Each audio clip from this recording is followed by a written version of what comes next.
Wow. Oh my God. It has literally been a decade since I last heard that music. Honestly, yes. So, for everyone returning and new, I'm Nandini, together with my mum Mukta. Hi. And if you don't know us, we give you spoiler free reviews of the many, many good and bad movies and series that we watched across, I guess, all platforms Yeah. so that you can make wiser streaming decisions. And after 6 long weeks, we're back. But I believe that gave you enough time to watch the recommendations we've made. Clever. So, as intentional as you make our break sound, it wasn't. We were away to see family in India. Oh, yes. And we did not watch anything at all, of course, you would imagine. And why was that? We were traveling, we were eating, we were sleeping, we All were day. lazing around all day, just spoilt by our parents. Exactly. And now we're back to logging in at 8 a.m., attending meetings from 9 a.m., and trying our very best to wrap up at a decent time. And speaking of India, actually, I do want to take a second to talk about it. Upon talking to people, I realized that not only does India have a huge audience, but also there's just some really, really good content Yes. in movies and series in I India. agree. I agree. Like if you remember, on what were the channels that we usually We have watch? these apps, the Sony Live, the Z5. Exactly, and those have really good series and movies. They have some really good content. So what we decided was that going forwards, we'll also review some Hindi movies and Hindi series for you, just for us to branch out into a new category, and hopefully for someone who has not watched any Hindi movie or series, and if you don't understand the language even, maybe we find something for you that you can actually read the subtitles and really enjoy. Yeah, remember the one we watched before leaving for India, The Spy, the Mukbir, and it was Oh, that was really good. Really, Ah, really good. see? You shouldn't have said the name. We should have reviewed it. You didn't hear anything. All right, on to this episode, friends. So, for new and returning listeners, we're back with something different this time. So, you would remember episode 10, 6 weeks back, we had told you that we're going to be bringing you a game show. So, today we're going to be talking about that. And this game show draws its inspiration from card games and also a real life story. Exactly. And before we delve into that context, really quickly, this week we're talking about The Traitors, which is available on BBC iPlayer. Now we will be reviewing season 1 of the UK version, but oh my god, this show has been adapted in many countries like the US, New Zealand, Australia, and even India now. So for me, how did I come across Traitors? Now I'm sure some of you would relate to this. I remember I was having lunch with a few friends at work, and we were sitting around this table, and we were talking about The Traitors, and everyone was sharing their reflections and suspicions, and I was like, what are they talking about? And I'm sure you've been in a situation where people are talking, you have absolutely no idea what to say, so you just sit there quietly. And then I went back to my desk, and the first thing I looked up was, I was like, what is The Traitors? And then I realized it's the card game that we used to play. Yeah, and honestly, I was interested when you told me about this. I was reminded of the werewolf Exactly. game that we played in Netherlands Exactly. with our friends. Now, friends, Werewolf was created in the early 1990s, and it very closely mirrors the original game that was called Mafia. Now, this game, Mafia, was created by a student of psychology at the Moscow State University in, I think, around 1980s. Exactly. But beyond the card games, the Werewolf and Mafia, the show Traitors, it also draws its narrative from actually a real life event of the 17th century. Yeah. So in 1629, I think it was, a Dutch ship called the Batavia crashed on a reef off of the coast of Australia. Now, I think there were about 300 people that survived that crash. And as you can imagine, the ship's commander, looking at the situation, he quickly left in a small boat to get help for these survivors. Now, the ship was without a leader. So in the meantime, this man named Geronimus Cornelis, he assumed control of the ship. Now, he was already a bit of an interesting guy and was planning a revolution, a revolt, Mutiny. Yeah, sorts. exactly. And he took control of the ship. Now, he and his followers, they just started murdering. They murdered over 100 survivors of those that survived.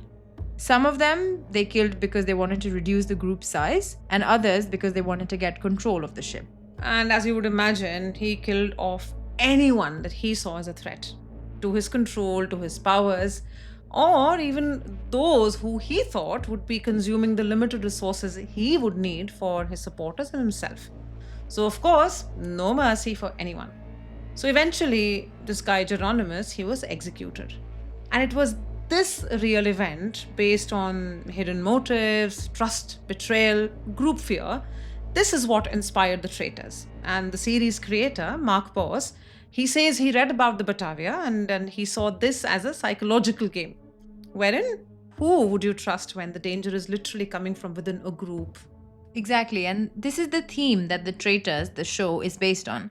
That dynamic plays out in modern form because in The Traitors, as we'll tell you, people actually live together, and among them are innocents and traitors, and people have to identify the traitors before it's very late. So, friends, the TV format of this show actually originated in the Netherlands and it was called The Verraders, and this was in 2021. So, the UK, this became the first country to adapt it into what's now known as the Traitors series. It's become a popular franchise. I don't know if you would believe me when I say that, but you should read it up and look it up. And multiple countries have launched their own versions. Exactly. Now, I actually have watched the US version as well.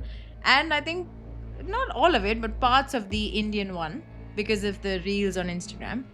But I just think it's a lot of unnecessary drama. And in the US version, I remember there were like nasty rivalries between contestants, and that's just not my thing. So I think personally, the UK version is literally the best. I'll tell you listeners now why did I laugh earlier when Nandi mentioned the countries that had adopted this format.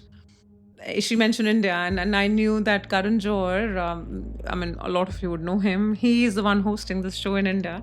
So, of course, if it's him, it has to be unnecessary drama and spice, Nandini. Yeah, exactly. But you've watched all the 3 seasons, haven't you? The in the UK UK, one, right? yes. Yeah, exactly. Yeah, of course, yes. Those are really good, actually. I'll come to that later. Yeah. So, The Traitors UK listeners, season 1, it has 12 episodes and each is about an hour long. You may think, again, an hour long, it's going to be dragged and too long, but trust me, worth it. So it features 22 contestants from across the UK, and their age ranges were from 19 to 72. Interesting one about ages, actually, very quickly. I think that diversity in ages worked really well because if you remember, you could see a lot of different playing styles and different perspectives. And people had also very different professions, remember?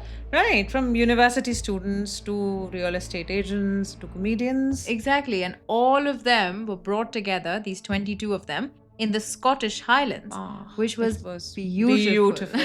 And like you were saying earlier, It was the perfect contrast to the theme of the show, which is dark and it has a very eerie vibe. So all the contestants here are playing to secure a prize pot of £120,000. But the interesting thing is they start with 0. So they need to build up this prize pot by working as a team in a lot of different challenges. And these challenges happen every day, in every episode, essentially. So each challenge that they compete in, work together, and it adds to the prize pot. So it also means then, listeners, that if you do not win a challenge, of course, you also get to lose. So it may or may not be 120,000, but the cap is 120. And this also means that as the episodes move further on in this show, the series, of course, the stakes get higher and higher because the pot continues to grow. And of course, you've got lesser number of people competing for it. Exactly. And if you remember, that also plays out a lot in emotions. Like in the beginning, everyone's happy and cheerful and everyone's playing for the fun of it. But towards the middle and end, you can see people getting really serious and scared and stressed. Exactly. Yeah. And now the most interesting part. So this Claudia, the host of the show, I'm sure a lot of you know her already. She secretly selects a small number of people to be the traitors, and the ones who remain, the rest of them, are the faithfuls. Now, these traitors, they know each other, but the rest of them don't. So they secretly meet together every night to murder a faithful to remove them from the game the next morning. So the murdered faithful receives a letter to tell them that they've been killed, so they do not make it to the breakfast the next day. Now, these faithfuls remaining group, along with the traitors, that's the most interesting bit, they come together the next evening at a round table where then they debate and collectively banish someone from the game. Now, of course, the aim is to banish a traitor, but anyone could be banished. So, if by the end only the faithfuls remain towards the last episode, they will split the total prize fund. But what makes it very interesting is if there is even one traitor that remains in the mix, they take it all. Exactly. So that's the general format. Every night, the traitors murder someone. The next morning, people compete and are working together to build the prize pot in a challenge. In the evening, they come together at the round table and have to banish someone, and then repeat. So you may think it's the same format, and that's rather boring. As I thought so too. But no, the show has a lot of interesting twists. I agree. And we will not spoil it for you. You must stick around to enjoy it, especially episode 6. Ooh, that was a good one. Listeners, you will be oddly satisfied. We were on the edge of our seat. So I would say, all in all, it is a really wonderful concept. And it was actually so much fun watching the card game that we used to play with real people, with real actual money and a purpose at stake. And I was actually wondering, I wanted to ask you this, Mom, and I didn't before. Do you think you could play the role of a traitor in a game like this? And I'm laughing as well. I know. No, I would not be able to. I think there are too many tells. For me, I can't hide my emotions. Of course, I'm dead meat. Yeah. Already. I'd be so scared. And see, because over the episodes, what you remember, you and I used to talk about this a lot. These traitors had a special quality. They were crafty. Mm-hmm. They were deceiving. They were conniving. I wouldn't be able to play that at all. Yeah. And otherwise, even if I were to be a faithful, I would be a high at risk player as Yeah, well. I think I'd so be too. eliminated in the first and second episode. So no, not for me. Yeah. No, and if you remember when I used to play werewolf, and every time I was the werewolf, I was really good at it because it was just a random normal game.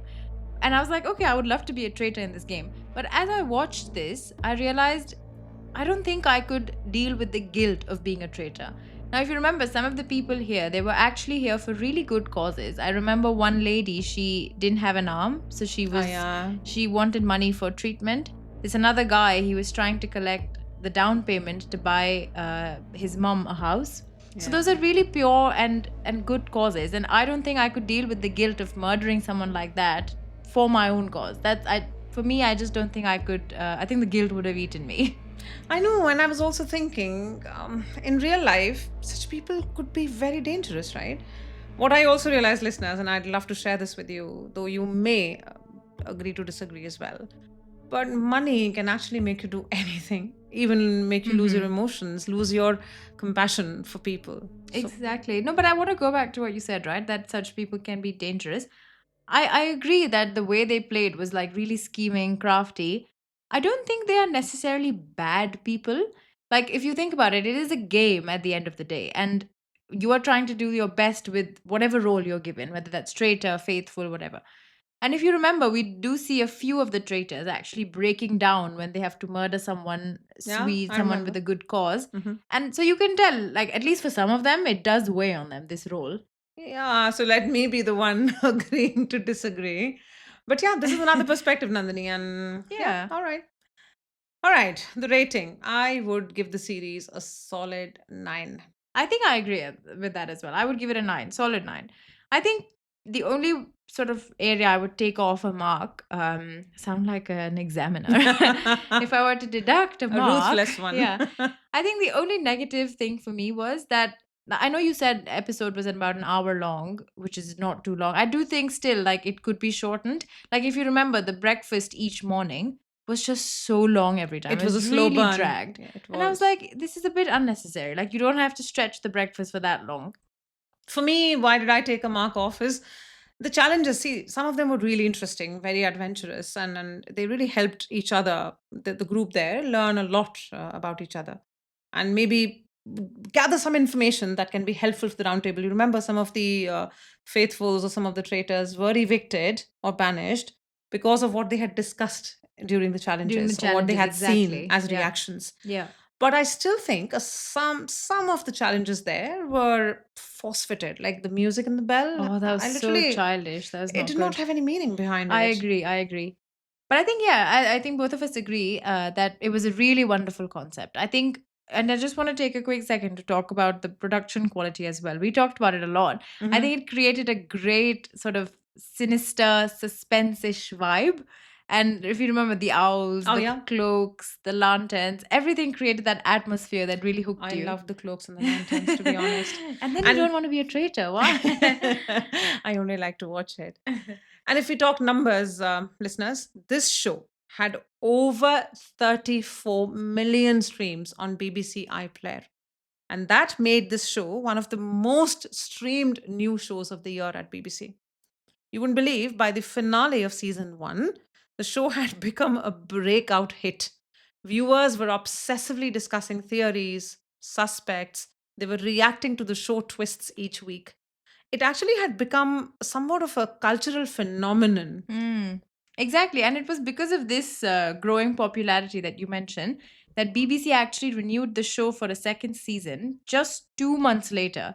And now I think there are about 3 seasons in total. And you have watched all I three. have. If you watch the other seasons, actually, it only gets more interesting. Like, I don't know if I mentioned this, but in season three, there's an additional role apart from traitor and faithful. It is one of the seer. And if you have that power, it gives you the right to pick one player and learn that player's true identity in a one to one meeting with them. Wow. And the next day, the seer can use that information in any way they like. But I think it also puts the seer at risk, doesn't it?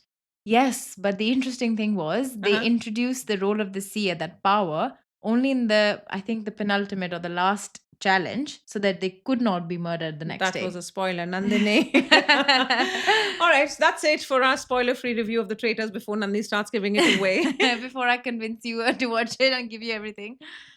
So, for our next episode, we are yeah, I'm finding it hard to describe this one. Me as well. So let's just say you wanted comedy, I wanted thrillers, but both of us did not get what we wanted. Mm. Yet we stuck around and we got something so much better. I absolutely agree. So stick around to find out why we stuck around. Clever. Thank you.